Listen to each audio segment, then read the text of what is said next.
आपणा सर्वांना माझा नमस्कार. मधल्या काही दिवसाच्या जास्तीच्या फरकानंतर आज आपण सगळेजण भेटलो आहोत आणि अतिशय आनंदाचा क्षण असा आहे का ज्ञानेश्वरीवर बोलणं, ज्ञानेश्वरी ऐकणं, ज्ञानेश्वरीचं चिंतन मनन करणं हे आनंददायी, सुखदायक, मनाला आनंद देणार आणि जीवन फुलवून टाकणारा असा आहे. त्यातला प्रत्येक शब्द जो आहे तो आपल्या जीवनामध्ये बदल करणार आहे.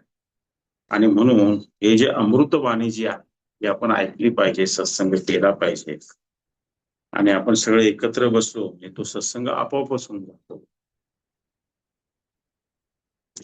तर आपण सध्या अध्याय 16वा बघतो आहोत आणि त्या अध्यायाचं नाव आहे दैव आसुर संपत्ती भाग योग. म्हणजे दैवी गुण कोणते परमेश्वराचे, आसुरी गुण कोणते, असा जो हा भाग आहे दैवी आणि आसुरी गुणांचा, तो जो योग आहे तो योग या अध्याय 16व्या मध्ये ज्ञानेश्वर माऊलींनी सांगितलेला आहे. आणि सुरुवात झाल्यापासून हे असं आपलं 196 प्रवचन आहे. माऊलींच्या असीम कृपेमुळे आपण इथपर्यंत पोहोचलेलो आहोत. गेली 2, 2.5 किंवा 3 वर्ष झाली असतील आणि सातत्याने आपण याचा ध्यास घेतलेला आहे. तो ध्यास आपण पूर्ण करायच्या पाठीमागे लागलेला आहोत. तर हा जो अध्याय 16वा याच्या सुरुवातीला माऊलींनी त्यांचे गुरु म्हणजे निवृत्तीनाथ यांचं खूप कौतुक केलं. आता कौतुक केलं हा शब्द देखील कमी आहे, कारण काय होतं की गुरूंचा जो अनुभव येतो शिष्याला, आवाज येतो ना तुम्हाला सगळ्यांना? अच्छा, मामांना आवाज येत नाही वाटतं. असा मामांचा मेसेज होता. मामा मोबाईल मध्ये काही तुमच्या आहे का ते बघा. तर असं जे कौतुक जे असतं ना गुरूंचं ते आपोआप येतं. जशा गुरूंच्या सानिध्यात अनुभूती येतात त्यामुळे त्यांच्याकरता आपोआप शब्द प्रकट असतात. ते शब्द कमी असतात खरं म्हणजे तसं पाहिजे, कारण गुरूंचं यथार्थ वर्णन आपल्याला करता येत नाही खरं सांगायचं. आता माऊलींनी पहिल्या 14 ओव्या आपण पाहिल्या होत्या आणि त्याचा सार असा होता की गुरुरूपी सूर्य जो आहे तो जीवनामध्ये आल्यानंतर जीवनामध्ये बदल होतो. अंधकार जीवनातला नाहीसा होतो, अज्ञान नाहीसं होतं आणि ज्ञान प्राप्त होतं, असं पहिल्या 14 ओव्यांमध्ये माऊलींनी आपल्याला सांगितलं होतं. आता आपण 15व्या ओळीमध्ये जाऊया आणि माऊली काय म्हणतात ते आपण ऐकूया. 15व्या ओळीमध्ये माऊली काय म्हणतात, गुरुकृपेचा सूर्य दिसण्याबरोबरच न दिसणंही घालवतो. या दोघांना झाकून जो आपलाच सर्वत्र फैलाय करतो त्या सूर्योदयासंबंधी काय चर्चा करेल. एक अत्यंत आगळी वेगळी उषाचं म्हण आहे. दिसणे व न दिसणे या दोघांनाही झाकून जो आपला म्हणजे आत्मज्ञानाचा प्रसार करतो. आत्मज्ञानाच्या प्रकाशाने जगातील तथाकथित ज्ञानाचा व अज्ञानाचा निराश करतो. आता माऊली काय म्हणतात की जर दैनंदिन सूर्य जर तुम्ही पाहिला, तो ज्यावेळी उगवतो त्यावेळी प्रकाश पसरतो आणि अंधकार नाहीसा होतो. म्हणजे त्या प्रकाशामध्ये आपल्याला वस्तू दिसतात आणि अंधकार नाहीसा. पण हा जो आत्मज्ञानाचा सूर्य ज्यावेळी प्रकाशतो, ज्याला गुरुरूपी सूर्य त्यांनी म्हटलंय, त्यावेळी काय होतं, दिसणं आणि न दिसणं काहीच राहत, फक्त सूर्य राहत. दिसणं पण नाही आणि न दिसणं पण आहे. आणि हा सूर्य कसा मावळत देखील नाही, एकदा उगवला की कायमचा उगवलेला असतो. याचा दुसरा अर्थ काय माहितीये का, की एकदा आपल्या जीवनामध्ये गुरु आले, एकदा का आपल्या जीवनामध्ये सद्गुरू आले तर हे जीवन नाही, हा जन्म नाही, तर ते अनेक जन्म आपल्या बरोबर चालतात. हे आपण याच्यामध्ये लक्षात घ्यायला पाहिजे. माऊली हे कुठपर्यंत चालतात, गुरु आपल्या बरोबर कुठपर्यंत असतात. तर या जन्मात गुरुंनी सांगितल्याप्रमाणे आपण साधना केली तर याच जन्मात मोक्ष देऊ. समजा साधना मागे पुढे झाली, संसारामुळे काही गोष्टी जमल्या, पुढच्या जन्मात परत गुरु भेटतात, चांगल्या घरात जन्माला घालतात, ज्या घरात सदाचार आहे, चांगले कुळाचार आहे, त्या घरात श्रीमंतीनी वैभव चांगल्या मार्गाने आलेले आहे, जी साधना उपासना केली जाते, अशा घरामध्ये जन्माला घालतात आणि परत साधना करून देतात. हे तोपर्यंत अनेक जन्म घडवतात जोपर्यंत तुम्ही त्या अवस्थेला, मुक्त अवस्थेला पोहोचत नाही. असा हा जो गुरुरूपी सूर्य हा मावळतच नाही. याच्यामध्ये दिसणे आणि न दिसणे हे काही राहतच नाही. तिथे नुसता तो त्याचा सूर्यप्रकाश ज्याच्यामध्ये ते शिष्याला त्याचा सारखा करून टाकतात. काय करतात? शिष्याला त्याचा सारखा करून टाकतात, असा या सूर्याचा खरा अर्थ आहे, असं हे माऊली याच्यामध्ये सांगतात. मग याच्यामध्ये काय होतं की जे जगामध्ये ज्ञान आहे, ज्ञान म्हणजे काय? माहिती, विविध गोष्टी. जसं एखाद्याला व्हॉट्सअप कसं चालवता यावं याचं ज्ञान कळणे, किंवा बॉटनीचं नॉलेज कळणे, केमिस्ट्रीचं ज्ञान कळणे, कॉमर्सचं ज्ञान कळणे, किंवा IT इंडस्ट्री मधलं ज्ञान कळणे, ही माहिती झाली. त्याला आपण साध्या भाषेत ज्ञान म्हणतो. आणि दुसरं ते काय म्हणतात की अज्ञान जास्त जीवनामध्ये, वेगवेगळ्या गोष्टीचं आपल्याला अज्ञान पण असतं, बऱ्याच गोष्टी आपल्याला माहिती नसतात. साधा अगदी IRCTCच्या वेबसाईटवरून तिकीट कसं बुक करावं माणसाला माहिती नसतं, शिकायला लागतं आपल्याला. बरोबर आहे की नाही? ते ज्ञान आणि अज्ञान या दोघांचा निरस व्हायला सुरुवात. आणि या दोघांच्या पलीकडे जे आहे ते गुरु देतात, ते आत्मज्ञान देतात. आत्मज्ञान म्हणजे आत्म्याबद्दलचं ज्ञान. आपला जो स्वतःचा आत्मा आहे आणि दुसऱ्याचा आत्मा एकच आहे, त्याचं ज्ञान आपल्याला मिळतं. म्हणजे आत्मज्ञाना, तो हा ज्ञानरूपी जो सूर्य आहे तो आपल्याला आत्मज्ञान देतो. का? तर त्याने तो प्रवास केलेला असतो आत्मज्ञानाचा, त्याला तो प्रवास माहिती असतो आणि तो तेच झालेला असतो, त्यामुळे तो ते आपल्याला देतो. म्हणून हा आत्मज्ञानी, हा जो गुरुरूपी सूर्य, हा जीवनामध्ये येणं महत्वाचं असतं. एकदा का तो आला आणि गुरूंच्या आपण आज्ञा पाळल्या की जीवन आपलं बदलायला लागतं आणि जीवन बदलत बदलत पुढे जातं, असं माऊली याच्यामध्ये सांगतात आपल्याला. ते काय म्हणतात? तो दिवस रात्रीच्या प्रांतापलीकडचा ज्ञानसूर्य पाहण्यास कोण बरे संमत आहे? तो प्रकाशित होण्यासारख्या वस्तू वाचून केवळ प्रकाशाचा गुण आहे. आता हा जो सूर्य दिवस रात्र याच्या पलीकडचा ज्ञानसूर्य, जो गुरुरूपी सूर्य आहे, हा कसा पाहता येईल? याच्या सानिध्यात वस्तू चमकतात वगैरे नाही, हा नुसता प्रकाश आहे. इथे केवळ ज्ञान आहे, इथं आत्मज्ञान भरून राहिलेलं. जो कोणी येईल त्याला ते मिळणार, जो त्याच्या सानिध्यात येईल त्याला ते मिळणार आहे, त्याच्याने तो भरभरून जाणार आहे. आणि या गुरुरूपी सूर्य एक दिवशी त्याला आपल्यासारखं करून टाकणार. काय करणार आहे? आपल्यासारखं करून टाकणार. आणि म्हणून गुरु शिष्य परंपरा अशी पुढे चालू राहते. एक गुरु आपल्या शिष्याला त्याच्यासारखं बनवतो आणि मग गुरु शिष्य, तो गुरु होतो आणि मग गुरु शिष्य परंपरा पुढे चालू राहते आणि अनेक काळ ही गुरु शिष्य परंपरा चालू राहते.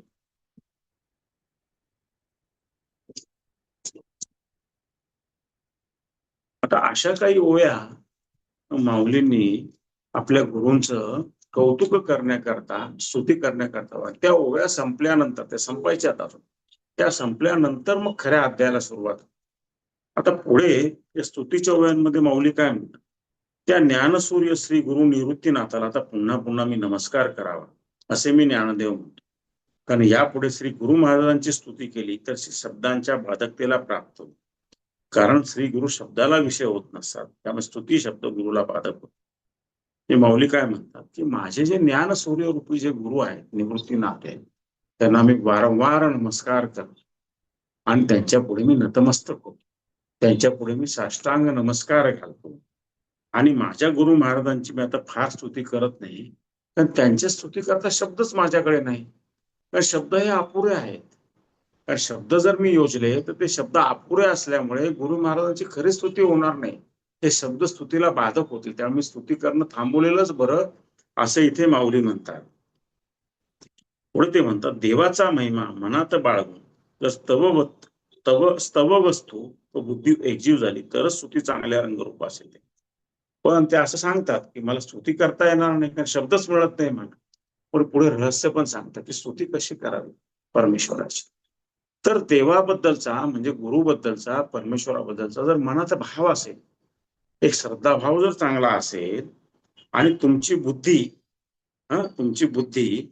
आणि स्तुती हे जर एकरूप झाले, ही स्तव वस्तू कोण आहे? तर गुरु आहे. त्यांच्याबद्दल बोलायचं, स्तुती करायची, ते कोण आहे? गुरु आहे. आणि तुमची बुद्धी एकजीव झाले तर मग शब्द आपोआप फुटतील. तर शब्द आपोआप फुटतील आणि मग तुमच्या मुखातून ती स्तुती होईल, असं ते इथे सांगतायत. आणि मग ती स्तुती कशी होती? ती चांगल्या रंगरूपास येते, असं ते सांगतात. आपोआप होते ती, मग काही तिथे करायला लागत नाही, शब्द आपोआप बाहेर येतात. पुढे ते म्हणतात, सर्व वस्तूंचे ज्ञान नष्ट होणे, सर्व ज्या वस्तूंचे ज्ञान नष्ट होणे, हे ज्याचे जाणणे मौनाच्या मिठीनेच ज्याचे वर्णन केले जाते आणि काही न होण्यानेच ज्याची प्राप्ती होते. आता माऊली काय म्हणतात की याच्यापेक्षा अजून दुसरं काय तुम्हाला सांगू का? तर काही न बोलणे, मौन धारण करणे, काहीच नाही बोलायचं, की आपोआप गुरुंबद्दल बोललं जातं. माझं मौनच सगळं काही बोलतंय का असतंय, की गुरु जे असतात ना, कधी कधी शिष्यांमार्फत चमत्कार करून घेतात, मौनाने सगळं काही करून घेतात. असे अनुभव मला खूप वेळा आलेले आहेत. एकदा मी, गुरुमाई आणि आमचे एक नातेवाईक गुरुदेवांना पण, माझी आणि गुरुदेवांची ती दुसरीच भेट होती. हे दोघं त्यांना प्रश्न विचारत होते आणि मी बाजूच्या खुर्चीवर बसलो होतो. माझ्या असं लक्षात आलं की त्यांच्या शरीरातून वेव्हज निघतायत आणि माझ्या शरीरात जात आहेत. म्हणजे जसा एखादा उभा स्टँडिंग फॅन लावला तर त्याची हवेचा ड्राफ्ट असतो की नाही, आपल्या हवा दिसत नसते ना, पण त्या अंगाला जाणवते बघा. त्यांच्या शरीरातून येणाऱ्या वेव्हज माझ्या शरीरात जात आहे, मला जाणवत आहेत, त्या मला जाणवत आहेत आणि त्या मला जाणवत आहेत. आणि मग मी मध्ये काही प्रश्न विचारायचा प्रयत्न केला, मला लक्षात की ते खंडित होत आहे. माझ्या लक्षात ते मौन धारण करणं योग्य आहे. ते मला मिळतंय तर मी ते सोडू कशाला? मी आपलं शांत, ते येतं आणि जातंय माझ्या हृदयात, येतं आणि हृदयामध्ये जातंय. मग मी शांत राहतो, मी काही बोललो, त्या मौनानेच मला सगळं काही मिळून गेलं. खरं म्हणजे गुरुगीता मी अशीच शिकून गेलेलो आहे. म्हणजे गुरुंकडून आत्मज्ञान प्राप्त होईपर्यंत खरं सांगायचं मी गुरुगीता ऐकलेलीच नव्हती. त्यानंतर मी गुरुगीता वाचली. माझ्या लक्षात आलं, अरे इथं मी जणू पाळलेलीच आहे सगळी गुरुगीता. ती कशी काय कळली मला? त्यांच्या सानिध्यात राहता राहताच ते मला मिळून गेली. त्यांच्या सानिध्यात राहताना कमी बोलणे, जास्त ऐकणे, आलं लक्ष, आणि सेवाभाव ठेवणे, त्याच्याने ती मला आपोआप मिळाली.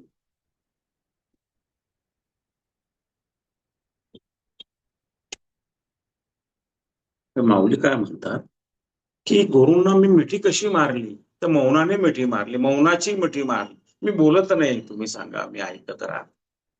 बघा, तुम्ही एक विचार करा, एखादं भांड भरायचं, इकडून काहीतरी येतं, तिकडून काहीतरी येतं, तर अडथळा निर्माण होतो. तर आपण काही बोललोच नाही तर यायला सरळ सरळ जागा तयार होईल की नाही, हे ते साधं तत्वज्ञान आहे. आपोआपच बोलून जायचं की नाही. मन रित केलं आपण, पूर्णपणे विचार काढून टाक, तर समोरचा प्रवाह आपल्याकडे आपोआप येईल की नाही. किती साधा आणि सोपा आहे. पुढे ते काय म्हणतात, मग अशा त्या गुरूंकडून जे काही ज्ञान आपल्याला मिळतं त्याच्यासमोर जगातलं ज्ञान आणि विज्ञान हे व्यर्थ आहे. तर ते आत्मज्ञान मिळालं की मग मिळवण्यासारखं काही राहत. आत्मज्ञान जे आहे, आत्म्याचं ज्ञान आहे, जो आत्मा, जो परमात्मा आहे, तोच सारी सृष्टी चालवतो. त्याचं ज्ञान झाल्यावर मग मिळवण्यासारखं काय राहतं? काही राहतच नाही. पुढे ते म्हणतात,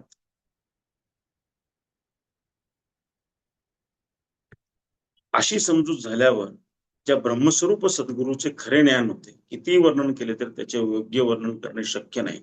म्हणून मौन हेच ज्याचे खरे वर्णन. आणि काहीच न होऊ देणे म्हणजे आपल्यात कोणताही बदल न होऊ देणे, हाच ज्याच्या प्राप्तीचा मार्ग आहे. म्हणजे काय म्हणतात ते, की मी काही न बोललेलं बरं, मौनाने मला सगळं मिळणारच आहे आणि ते मिळाल्यामुळे मला गुरूंची प्राप्ती होऊन जाणार आहे, म्हणून मी शांत राहतो. मी आता काही करत नाही, मी त्यांचं सगळं आहे. पुढे ते म्हणतात, निर्विकल्प स्थितीत राहण्यानेच ज्याची प्राप्ती योग्याला शक्य आहे. मग आता काय ते दुसरं सांगतात, की निर्विकल्प समाधी लावली. गुरुनी ध्यान शिकवलंय, गुरुनी ध्यान शिकवलं, सतत ध्यान केल्यानंतर समाधी लागते. पण समाधीमध्ये दोन पायऱ्या आहे. काय दोन पायऱ्या? एक पहिली पायरी आहे सविकल्प समाधी, दुसरी आहे निर्विकल्प समाधी. सविकल्प म्हणजे काय? विकल्प म्हणजे प्रश्न. एखादा प्रश्न घेऊन आपण समाधी लावतो तर त्या समाधीमध्ये त्याचं उत्तर मिळतं, त्याला सविकल्प समाधी म्हणतात. आणि दुसरी असते निर्विकल्प समाधी. सविकल्प समाधीत काय, प्रश्नाचं उत्तर शोधण्याकरता ती लावली जाते. निर्विकल्प समाधी म्हणजे काही नको, बस तुझं ध्यान कर, काही नकोय मला. या निर्विकल्प समाधीमध्ये काय होतं, की गुरुकडून खरं ज्ञान आपल्याला आपोआप मिळतं. तू म्हणशील तसं, माझं काही म्हणणं नाही. मी बसलोय ध्यानात, तुझी इच्छा ती माझी इच्छा. हे परमात्मा स्वरूप गुरुदेवा, तुझी इच्छा ती माझी. मी काही कल्पना करत नाही. त्या शिष्याला दर्शन झालं, तो आकाशात भ्रमण करून आला, त्याच्या घराचं भलं झालं, माझं असं उद्या काही मागणं नाही. मी फक्त बसलो, मी ध्यानाला बसलो, तुला नमस्कार केला, तू करून घ्या, माझा शरणागत भाव तू स्वीकार. असं ज्यावेळी असतं त्यावेळी सहजगत्या गोष्टी घडतात.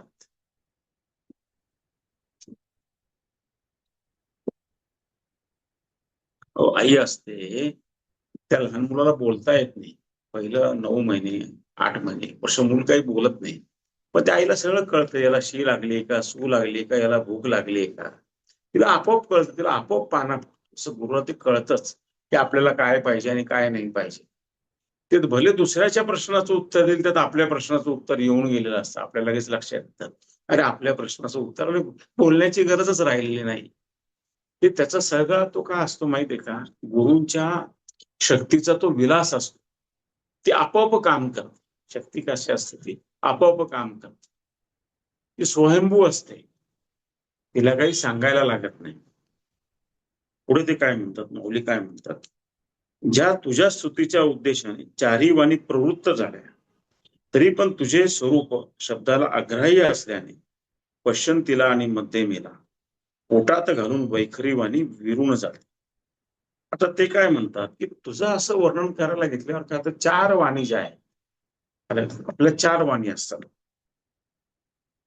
तर या ज्या 4 वाणी आहेत म्हणजे पश्यंती, मध्यमा, हं, आणि गळ्याच्या इथून निघते आणि नंतर वैखरी, या ज्या 4 वाणी आहेत, ते एक वाणी कशी आहे की ती बेंबीपासून निघते, जी मूळ वाणी म्हणतो आपण तिला. ती वाणी जी आतला आवाज बोलत असते नेहमी, एक साधनेनंतर ते आपल्याला. दुसरी वाणी हृदयातून निघते, ती म्हणजे कशी असते की आपल्या विचार आणि भावना याचं मिश्रण त्या वाणीमध्ये असतं. आणि तिसरी वाणी आपल्या गळ्यामधून निघते, ते आपणच आपल्याशी बोलत असतो, आपलाच आपल्याशी संवाद असतो. आणि सगळ्यात शेवटची वैखरी म्हणजे जी आपली प्रत्यक्ष जिभेतून बोलते ती वैखरी. ते आता बेंबीच्या देठापासून निघणार ती म्हणजे परमात्म्याची वाणी. पण मधल्या 2 वाणी आहे हृदयापासून निघणारी पश्यंती, आणि काय दुसरी त्यांनी सांगितलं मध्यमा, म्हणजे इथून निघणार, या दोन्ही वाणी स्वतः लुप्त झाल्या आणि वैखरी आपोआप थांबून गेली. काय बोलण्यासारखं काही नाहीच आहे, आता शब्दच नाही ते, असं ते याच्यामध्ये सांगतायत आपल्याला. या सगळ्या वाणी ते विरून जातात गुरूंचं वर्णन करताना. आणि जी बेंबीपासून निघणारी वाणी, ती जेव्हा बोलायचं असते त्या आपोआपच आतून बोलली जाते. कारण ती आत्म्याची वाणी असते, ती स्वयंभू बोलते. एका अवस्थेला साधना केली की बोलणं आपोआप चालू होतं. हृदय चक्रापर्यंत ज्यावेळी कुंडलिनी शक्तीचा प्रवास होतो, ते आपोआप आतून आवाज यायला लागतो, आपल्याला करायला काही लागत. आणि गुरु सांगतात की आता असा आवाज यायला लागेल, हा परमात्म्याचा आवाज, आणि तो आवाज आपल्याला येतो आणि आपल्याला आतूनच सगळं मार्गदर्शन मिळालं. प्रश्न विचारणं राहतच नाही मग त्या अवस्थेला. पुढे पुढे आता माऊली काय म्हणतात की अशा तुला हे अद्वयानंद गुरु, मी सेवक या नात्याने शाब्दिक स्तुतीचे लेववितो, पण हे आपण सहन करावे, माझे बोलणे देखील दोषास्पद आहे. आणि आता हे गुरुदेवा, मी आता तुझी शाब्दिक स्तुती केलेली आहे, तू आता स्वीकार कर, त्याच्यात माझ्या बोलण्यात काही चुकीचं वगैरे असेल तर मला क्षमा कर, असं ते म्हणतात. आपण अद्वयानंद असल्याने द्वैताच्या आश्रयाने मी आपली केलेली शाब्दिक स्तुती म्हणजे मोठी चूकच आहे, त्याते ती पुन्हा सहन करा असे म्हणणे म्हणजे दुसरी मोठी चूक आहे. आता माऊली असं म्हणतात की तुम्ही अद्वैत अवस्थेमध्ये आले. अद्वैत म्हणजे तुम्ही परमात्माच आहात, दुसरं काही नाही, परमात्मा, द्वैत नाही, 2 वेगळे नाही. आणि मी द्वैतामधले शब्द वापरतो, ज्या शब्दांमध्ये द्वैत असतं असे शब्द वापरून अद्वैताची स्तुती करतो. हे चुकीचं आहे मला कळतंय, पण तुम्ही समजून घ्या, कारण माझ्याकडे पर्याय नाही. मला जे जमतं ते मी करतोय. तसं आपण देवाला नैवेद्य वाहतो आणि आपल्याला खूप इच्छा असते अमुक करावं तमुक करावं, समजा वस्तू किंवा द्रव्य कमी असेल, आपण म्हणतो जे मी तुला दिले तू स्वीकार, अशा आशयाचं ते माऊलींचं एक बोलणं आहे.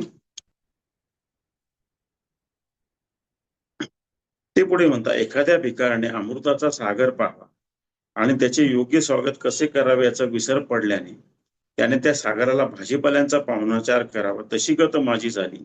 मला देखील तुमची स्तुती योग्य प्रकारे कशी करावी हे न कळल्याने शब्दांची कसरत करेल. त्या माऊलीने कसं उदाहरण दिलं बघा, एक भिकारी माणूस आहे आणि तो शोधतोय काहीतरी त्याला खाण्याकरता पिण्याकरता, आणि त्याला अमृताचा सागर सापडलाय. म्हणजे सागरामध्ये पाणी नाही, अमृतच आहे. आणि तो एकदम असा अचंबित झालाय, अरे अमृताचा सागर मला भेटलाय, मी तर तळ शोधत होतो किंवा नदी शोधत होतो, मला अमृताचा सागर, आणि तो आता गोंधळून गेलाय आणि तो मी तुला भाजीपाल्याचा नैवेद्य वाहतो सागर, हे त्याचा हास्यास्पद होईल मला. तसं तुमच्यासारख्या गुरुची मी स्तुती करतो हे हास्यास्पद नाही होत का, असं माऊली म्हणतात. तुमची स्तुती करणं अशक्यप्राय मला कळतंय, पण मी कुठून तरी शब्द जोडून तुमची स्तुती करतोय. तर याचा दुसरा अर्थ काय माहितीये, ते गुरूंना प्रसन्न करून घेत आहे. मी जे काय बोलेन ते तुम्ही ऐका, पण माझं म्हणणं समजून घ्या की मला तुमची स्तुती करायची. शब्द माझे कमी पडतील नाही पडतील जास्त पडतील ते मला माहिती नाही, तुम्ही ते स्वीकारा, असं ते आपल्या गुरूंना सांगतायत. अलग लक्षात, असा त्याचा खरा अर्थ आहे. पुढे ते म्हणतात, अशा वेळी त्या गरीब भिकाऱ्याने पुढे गेलेला भाजीपाल्याचा पाहुणचार सागराने गोड करून घेतला पाहिजे, किंवा एखाद्या काळवातीने सूर्याला ओळीत असता त्याची भक्तीच लक्षात घेतली पाहिजे. त्याप्रमाणे गुरुने आपल्या शाब्दिक स्तुतीकडे लक्ष न देता आपल्या अंतःकरणातील गुरु भक्तीकडेच लक्ष दिले पाहिजे. आता माऊली काय म्हणतात की असा त्या अमृताच्या सागराला त्यांनी जो नैवेद्य दिलेला आहे भाजीपाल्याचा, तर सागराने काय ते भाजीपाल्याचा दिला म्हणून काय सोडून द्यावा का नैवेद्य, का राग करावा? नाही, त्यांनी त्या भिकाऱ्याचा आत्मभाव बघावा आणि तो नैवेद्य स्वीकारावा, असं माऊलीच सल्ला देतात. परत गुरुंना काय म्हणतात ते की त्यांनी स्वीकारलाच पाहिजे म्हणे. किंवा तुम्ही बघा, गुरु एखाद्याने काडीपेटी ओवाळली, उदबत्ती लावली, त्यांनी सूर्याची अशी ओवाळणी केली, जे बहुतेक लोक करतात. आता सूर्य किती मोठा, किती तेजस्वी, तो किती ग्रह ताऱ्यांना प्रकाश देतो, त्या आगपेटीने काय त्याची कमतरता निघणार आहे का? म्हणजे आगपेटीच्या काडीने किंवा उदबत्तीने सूर्याची कुठे ओवाळणी होणार आहे का? काही कम्पॅरिझन नाही. पण म्हणून सूर्याने ती ओवाळणी स्वीकारू नये का? त्यांनी स्वीकारायलाच पाहिजे. त्यांनी भाव बघावा, जो ओवाळतो त्याचा भाव बघायला पाहिजे म्हणे. हे तसं खरं आहे. तसं तुम्ही आमच्या हृदयातला भाव बघा, आम्हाला स्तुती जमो न जमो, पण आमच्या हृदयात काय भावा गुरूंनी ओळखावा आणि आमची स्तुती स्वीकारावी. म्हणजे साधा याचा सार काय की गुरु नेहमी भाव बघतात हे माऊलींना सांगायचं, असं त्याचा दुसरा अर्थ आहे. आणि खरं आहे तसं प्रत्यक्षात तसंच आहे की गुरु नेहमी भाव बघत असतात. गुरूंकडे बरेच लोक फळं, पानं, फुलं, वस्तू घेऊन येत असतात. गुरु काय म्हणतात, अरे बाबा याची मला खरं खूप गरज नाही, कपडे लत्ते गुरूंना देतात. पण काही जण खूप आग्रह धरतात आपल्या गुरूंकडे. गुरु काय म्हणतात, तुझा भाव ठीक आहे ना, मी घेऊन टाकतो. त्याच्या भावाकरता ते येतात. खरं खरं त्याचा सार काय असतो, त्याचा भाव समजून ते येतात. हा भाव फार महत्वाचा असतो. आणि गुरूंकडून जे ज्ञान घ्यायचं असतं, गुरूंकडून जी विद्या घ्यायची असती, तो असा प्रामाणिक भाव, शुद्ध भाव, याच्यामुळेच ते मिळते, हे पण खरं आहे. गुरूंवरची जी श्रद्धा असते, त्या श्रद्धेमुळेच सगळी प्राप्ती होते. मी हजारो ग्रंथ वाचले, हजारो गोष्टी केल्या, तर तुमचा भाव शुद्ध नसेल तर ते तुम्हाला मिळत नाही, हे आपण याच्यामध्ये लक्षात घ्यायला पाहिजे. हे गुरुने याच्यामध्ये, माऊली याच्यामध्ये आपल्याला सांगतात. पुढे ते म्हणतात, माऊली म्हणतात, लहान मुलाला योग्य काय अयोग्य काय हे जर समजले तर त्याचे लहानपण ते कुठे उरले. परंतु त्याच्या असमंजस बोलांनी त्याची जन्म देणारी समाधी होतेच की नाही. आता माऊली अजून एक उदाहरण देतात. ते म्हणतात की लहान मुलगा इतका लहान असतो की त्याला नीट सांगता पण येत नाही आईला काय पाहिजे ते, पण आई काय बघते, त्याच्या बोबड्या बोलातून तिला कळून जाते, तिला त्याचा भावच पाहिजे असतो म्हणे. तसं तुम्ही आमचा भाव बघा. मी प्रश्नही माऊलीच विचारता, उत्तरे माऊलीच देत आहे, की जेणेकरून येन केन प्रकारे गुरूंना प्रसन्न करून घेतात. का तर गुरूंचा जो आदेश झालेला आहे की गीता समजून सांग, ती सुरुवात करायची या 16व्या अध्यायाला, त्यापूर्वी ते आपल्या गुरुला प्रसन्न करून घेत आहे. खरं काय माहितीये का, जसं आपण गणपतीची ओवाळणी करतो शुभ कार्यात, तो विघ्नहर्ता आहे ना. का मग इतर देवतांची ओवाळणी करतो आपण, त्यांना प्रसन्न करून घेतो. तसं ह्या गुरुला ते, गुरु म्हणजे साऱ्या देवतांचं सार, गुरु म्हणजे गुरु. हे खरं म्हणजे काय माहितीये का, ते परब्रह्म ज्याला आपण म्हणतो, त्या परब्रह्मातून सारे देव निर्माण, परब्रह्म आणि सारे देव एकच आहे, त्यात वेगळेपणा नाही. ते वेगळेपण आपल्याला कळत नाही तोपर्यंत आपली द्वैत अवस्था असते. की आज या देवाला नमस्कार केला, मग त्या देवाला करू, मग त्याला करू, नाही तर हा रागवेल तो रागवेल, हा द्वैत भाव. प्रत्यक्षामध्ये ते एकच आहे. बोली भाषेकरता आपण असं बोलतो की भगवान गणेश हे, भगवान सप्तशृंगी, पण ते एकच आहे प्रत्यक्षामध्ये. तर त्या गुरूंच्या रूपाने प्रकट झालेल्या देवाला प्रसन्न करून घेण्याकरता माऊली सारं प्रयोजन करतात शब्दांचं.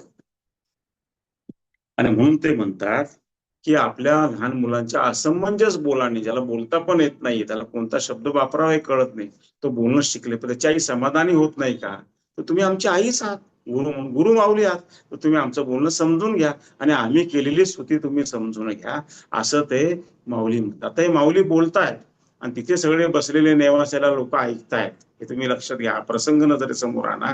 ते आपल्या गुरुनं कसं ओवाळतायत, गुरुनं कसं आपल्या शब्दामध्ये घेरतायत ते, की आता तुम्ही प्रसन्न व्हा आणि माझ्या वाणीवरती सरस्वती ठेवा आणि गीता माझ्या मुखातून बाहेर पडू द्या, असा त्याचा खरा अर्थ आहे. पुढे ते काय म्हणतात ते पाहूया आपण. ते म्हणतात, अहो महाराज, जसे पहा की गावातील घाणीने भरलेले ओढ्याचे पाणी गंगेच्या पाठीवर पाय देत तिला तोहीत प्रवाहात आले, तर गंगेने त्याला दूर असे कधी म्हटले आहे का?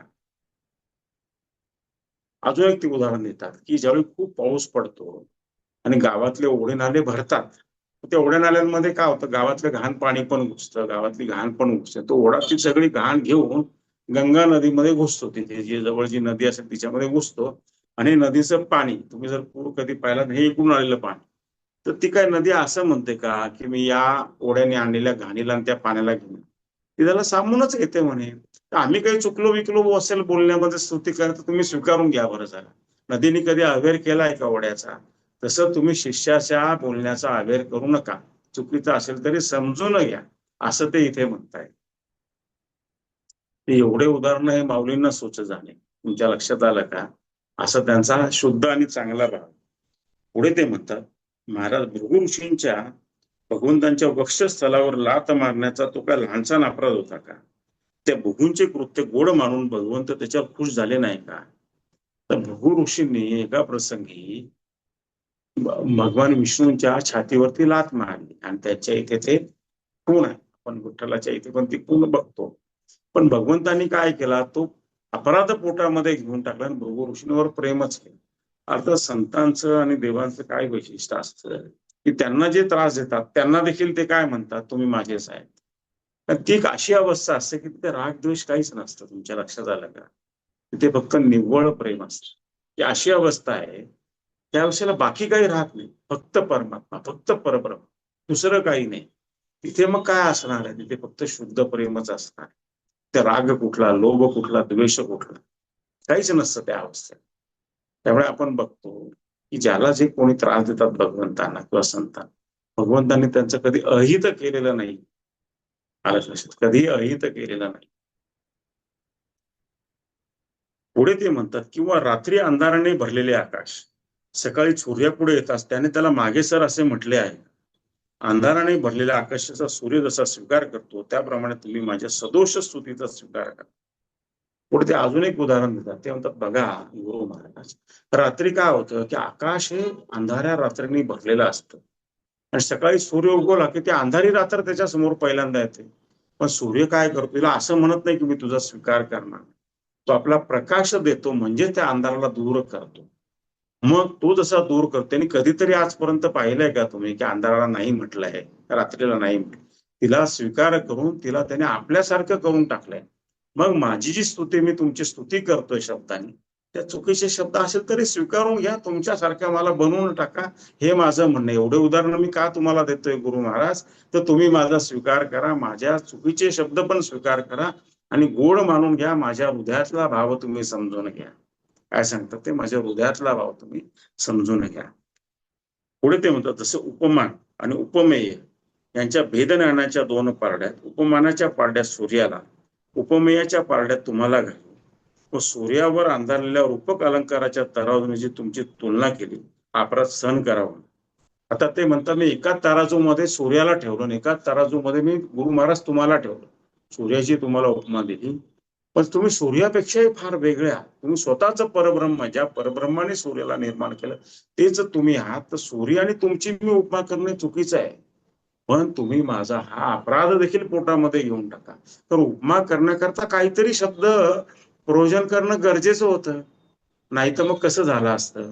म्हणून मी ते शब्द वापरले, सूर्याचे तुम्हाला, पण तुम्ही सूर्यापेक्षा महान आहात. ते खरं असतं की प्रत्यक्ष गुरु हे परब्रह्म असतात. त्या परब्रह्माने सारी सृष्टी, सूर्य, सूर्यभोवती ग्रह निर्माण केलेले असतात. तर माझा अपराध तुम्ही पोटामध्ये घ्यावा, कारण मला शब्द योजणे हे भाग होतं, म्हणून मी शब्द योजले. खरं शब्द तुम्हीच द्यायला पाहिजे, हे मला पटतंय, असं ते म्हणतात. तर मला असं झालं होतं की जेव्हा भगवान शंकराने मला प्रत्यक्ष दर्शन दिलं आणि मला त्यांच्याबद्दल पुस्तकात लिहायचा प्रसंग, कारण गुरु महाराजांची आज्ञा होती काही प्रसंग लिही, ते लिहिल्यामुळे इतरांना मार्गदर्शन होईल. तर आता त्याचा निळा देह का सावळा देह का निळा काळा सावळा देह, त्याचं तेज कसं, त्याचं व्याघ्रांबर कसं, त्याच्या हातातलं त्रिशूल कसा. ते म्हटलं देवा तुझी स्तुती करणं अशक्यप्राय, मी केलाय प्रयत्न, पण तुझी स्तुती करायला वाटत तर तूच मला शब्द देऊन स्तुती करून घे, अन्यथा तुझी स्तुती कोण करणार. शब्द तू दिले तरच स्तुती करता येईल, आणि तसंच असतं प्रत्यक्षामध्ये, तिथे दुसरं काही नसतं. हे आपण लक्षात घ्यायला पाहिजे. पुढे ते म्हणतात, ज्यांनी ध्यान समाधीद्वारे तुमचे दर्शन घेतले, ज्या वेदवाणीने तुमचे वर्णन केले, त्यांचे ते करणे जसे आपण सहन केले, तोच न्याय आम्हास लाभा म्हणजे झाला. पुढे माऊली म्हणतात की लोकांनी ध्यानामध्ये तुमचं दर्शन घेतलं आहे, वेदवाणीने तुमचं कौतुक केलेलं आहे, आणि असं जे काही झालेलं आहे तोच न्याय तुम्ही ते ध्यान करणाऱ्या लोकांना कधी नाही म्हटला का, तुम्ही त्यांना दर्शन दिलं. जे वेदाने तुमची स्तुतीला तुम्ही नाही म्हटला का, तोच न्याय आम्हाला लावा. आम्ही तुमची स्तुती करतो, आम्हालाही तुमची स्तुती करू द्या, आणि तुमच्यासारखा आम्हाला बनवून टाका, असं इथे माऊली त्यांना म्हणतात. पुढे ते म्हणतात, तथापि भगवंता मी तुझ्या गुणावर लुब्ध झालो आहे, तर माझ्याकडून घडत असलेल्या अपराधांकडे मी लक्ष देत नाही. तुम्ही अपराध सहन करा, अगर करू नका, मी अर्धपोटी कधीही उठणार नाही. माझे समाधान होईपर्यंत मी तुमची स्तुती करेन. तर माऊली फार छान बोलतात. ते काय म्हणतात, मी सतत तुमची स्तुती करतोय. का करतो, ते मी तुमच्या प्रेमात पडलेलो आहे, तुमच्या गुणाने मी लुब्ध झालेलो आहे, त्या मी स्तुती करणारच. पण मी इतकी स्तुती करेन की तुम्ही प्रसन्न होईपर्यंत स्तुती करेन. मी जेवणावरून अर्धपोटी उठणार नाही, भरपूर जेवल्यावरच उठेल. तुम्हाला काय करायचं ते करा, किती वेळ वाढायचं ते तुम्ही ठरवा, पोट भरल्याशिवाय उठ, म्हणजे मी स्तुती करतच राहील. तुम्ही म्हणा आता प्रसन्न झाले, मग मी माझी स्तुती थांबवेल, असं माऊली म्हणतात. मी हे न केन प्रकारे ते आपल्या गुरुला प्रसन्न करून घेत आहे.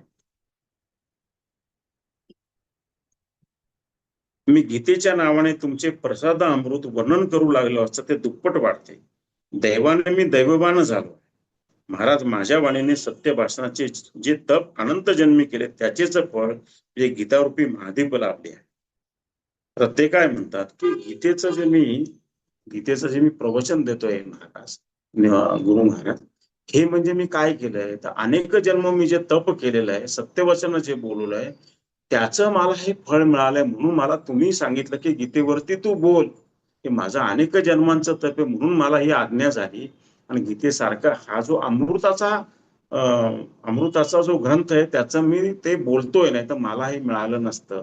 मला हे कळते की माझ्या अनेक जन्मांचं तप आहे, म्हणून माऊली तुम्ही मला हे ऑर्डर केली, आणि म्हणून मी हे बोलतोय.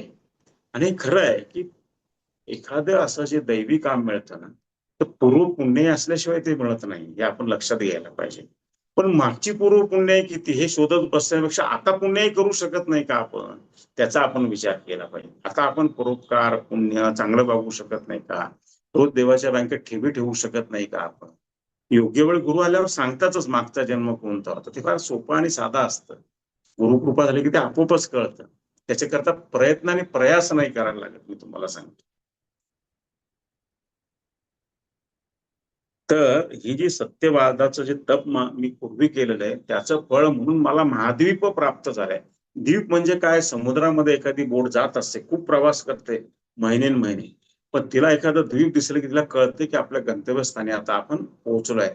तसं हे जे गीतेचं महाद्वीप मला प्राप्त झाले, तुमच्यामुळे प्राप्त झाले, ते मी तुम्हाला हे मी मान्य करतो. जी मी आजपर्यंत असामान्य पुण्य पोसून ठेवली होती, त्या पुण्याने तुझे वर्णन करणं हेच फळ माझ्या हातात देऊन आज ती तुझ्या ऋणातून मुक्त झाली. माझ्या पूर्वजन्मीच्या असाधारण पुण्यानेच तुमचे गुणवर्णन करण्याचे भाग्य लाभले. तर माऊली म्हणतात पुढे, मी अनेक जन्म खूप पुण्य केले, म्हणून तुम्ही गुरु मला भेटलात, आणि तुम्ही भेटल्यावर तुमच्या स्तुतीचं मला वर्णन करतात. ती जी माझी साचलेली पुण्य होती अनेक जन्माची, ती आता ते जे एफडीज केल्या होत्या त्या बँकेमध्ये असं समजा तुम्ही, ते आता मॅच्युअर झाल्या, आणि त्या मॅच्युअर झाल्या म्हणून मला गुरु भेटले, गुरुंची स्तुती मला करता येते, आणि मी आता धन्य झालोय. त्या सगळ्या एफडी या कामाला लागल्या तरी मला हरकत नाही, असं माऊली म्हणतात. पुण्याचे जे ठेवे होते या कामाला लागले, हे माझं जीवन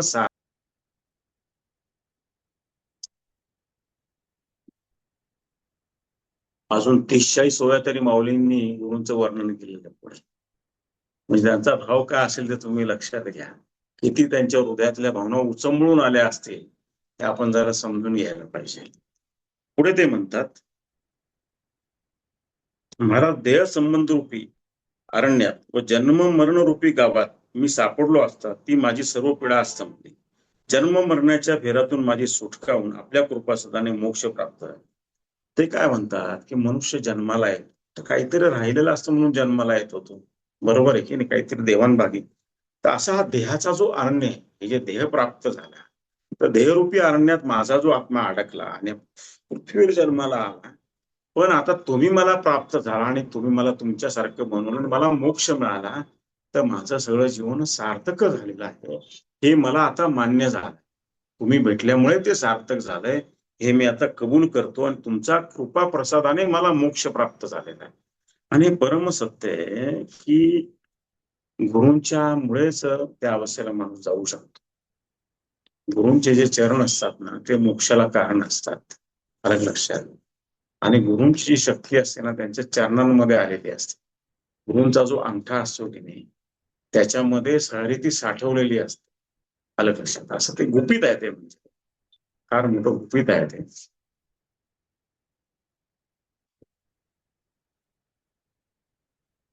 गुरुगीतेमध्ये त्या अर्थाचा श्लोक आहे, आता मला आठवत नाही. गुरुगीतेमध्ये तो घेतलेला आहे. पुढे ते म्हणतात, जी गीता या नावाने प्रसिद्ध व जी अविद्येला म्हणजे आज्ञेला जिंकून बल्यवान म्हटली, ती कीर्तीच आम्हाला वर्णन करण्याजोगी झाली. पुढे माऊली म्हणतात, गीता नावाची हे जे हा जो भगवंतांनी केलेला उपदेश आहे कृष्णाने अर्जुनाला युद्धाच्या प्रसंगी, ती सांगायचं मला तुम्ही जे आज्ञा केली आहे, की मला ती प्राप्त झाली आहे, ती जी मी करतोय त्याच्यामुळे अज्ञान नाहीसे होणं गेलेले आहे, हे मी कबूल करतो, हे मी मान्य करतो, असं माऊली इथे म्हणतात. यालाच दृष्टांत देऊन सांगतात की निर्धन माणसाच्या घरी अचानक लक्ष्मी येऊन बसली तर त्या माणसाला निर्धन असे म्हणता येईल काय? त्याप्रमाणे गीतारूपी तुझी कीर्ती जर आपण वर्णन केली तर आपणास अज्ञानी कोण कोण म्हणणार? पुढे माऊली म्हणतात, अहो महाराज, हे जे मला गीतेचं तुम्ही वर्णन करायला सांगितलं, त्याच्यामुळे माझं जीवन सार्थक झालं, अज्ञान तर निघून गेलं. याचं मी दैनंदिन जीवनातलं एक उदाहरण सांगतो श्रोतो, ते तुम्ही समजून घ्या. ते त्यावेळेस श्रोत्यांना असं सांगतात की असं तुम्ही कल्पना करा की एक निर्धन माणूस, त्याच्याकडे काही धन नाही, त्याला अचानक लक्ष्मी प्राप्त झाली, त्याच्या घरात धनाचा साठा लक्ष्मीच त्याच्या घरी आली, त्याला कोणी निर्धन म्हणेल का? म्हणाले नाही म्हणा. मग मला जर गीताच प्राप्त झाली तर मला कोणी अज्ञानी म्हणेल का? असं माऊली म्हणतात. तेव्हा गीतेचं ज्ञान होतं, गीतेतले सारे श्लोक समजतात आणि ते आपल्या हृदयात रोमारोमामध्ये येते, प्रत्येक पेशीमध्ये फुल, त्याला कोण अज्ञानी म्हणणार आहे? असं इथे माऊली म्हणतायत. येथे याचा दुसरा अर्थ काय की गीता किती आवश्यक आहे जीवनामध्ये, याचं ते वर्णन आपल्याला सांगतात. आपल्याकरता सारं काय की गीता किती छान आहे हे ते आपल्याला सांगतायत, हे आपण याच्यामध्ये समजून घ्यायला पाहिजे.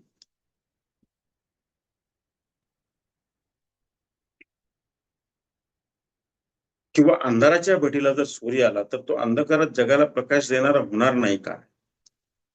ते पुढे अजून एक म्हणतो, तुम्ही अशी कल्पना करा श्रोते की अंधार आहे एखाद्या खोलीमध्ये आणि सूर्य जर त्या अंधाराला भेटायला आला तर त्या अंधार राहील का? नाही राहणार.